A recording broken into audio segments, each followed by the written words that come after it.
بحیثیت ایک ریلیجن ہم یہودیت یا جوڈائزم کے خلاف نہیں ہیں. ہمارا جو بنیادی موقف ہے وہ یہ ہے کہ جب آپ مسلمانوں کے اس خطہ زمین کے بارے میں بات کرتے ہیں تو اس حقیقت کو جان لیجئے کہ دنیا کے 3 مذاہب کے لیے یہ جگہ بہت اہمیت کے حامل ہے. یہاں بیت اللحم ہے جہاں مسیح علیہ السلام کی جائے پیدائش ہے.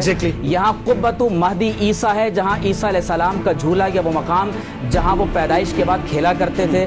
یہیں پر ہی کنیسۃ القیامہ ہے. اکارڈنگ ٹو کرسچینٹی یہاں پر عیسیٰ علیہ السلام کو ایک خاص مقام پر مسلوب کیا گیا اور وہیں سے وہ دوبارہ زندہ ہو کر آسمانوں پر چلے گئے. اسے کنیسۃ القیامہ کہتے ہیں. اور اسی خطے کے اندر آپ اگر جینیسس چیپٹر 15 ورس 18 کا مطالعہ کریں تو لکھا ہوا ہے کہ then and there the Lord made a covenant with Abraham. اسی وقت خدا نے ابراہیم علیہ السلام سے ایک وعدہ کیا.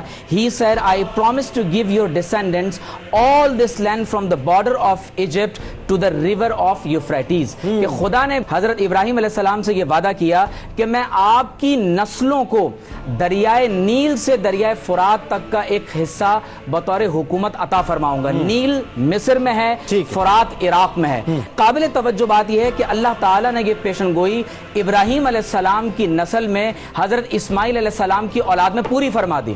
لیکن بنی اسرائیل یہ سمجھتے رہے کہ شاید یہ پیشن گوئی ان کے بارے میں ہے. اب آپ دیکھیے کہ it is a declaration of war against Islamic states کہ آپ جب یہ کہتے ہیں کہ ہمیں مصر سے فرات تک اپنی حکومت قائم کرنی ہے. مجھے آپ یہ بتائیے کہ 1917 میں جب جنرل ایلن بی سلطنت عثمانیہ کے اختتام کے بعد آپ دیکھتے ہیں کہ جب وہ ایک آزادانہ طور پر بیت المقدس میں اسرائیلی فوجوں کے ساتھ داخل ہو رہا ہے, دوسری طرف آپ دیکھتے ہیں کہ 48 میں جا کر اسرائیل کا قیام ہوتا ہے, 67 میں عرب اسرائیل وار ہوتی ہے. اس کے بعد جب آپ دیکھ رہے ہیں تو اسرائیل ایکسپینڈ کر رہا ہے. وہ لوگ جو یہ سمجھتے ہیں کہ یونائٹڈ نیشنز یا OIC کے ذریعے سے اس پرابلم کو ریزالو کیا جا سکتا ہے, وہ اس کو تاریخی تناظر میں دیکھیں. اب آپ دیکھیں کہ 2 باتوں کو یہاں ہمیں سمجھ لینا چاہیے. آخر یہودی مسلمانوں کا کشت خون کر رہے ہیں, وہ بمباری کر رہے ہیں, انہیں کسی عالمی قانون کی, کسی مذہب کی, کسی انسانی حقوق کی کوئی ان کے پیش نظر بات نہیں ہے. اور یہاں میں بار بار وضاحت کر رہا ہوں کہ یہاں یہودیوں سے مراد زائنسٹ ہیں, اشکنازی جوز ہیں, جو مسلمانوں کا کشت خون ہی نہیں کر رہے بلکہ پوری دنیا کو تہوبالا کر رہے ہیں. وجہ کیا ہے؟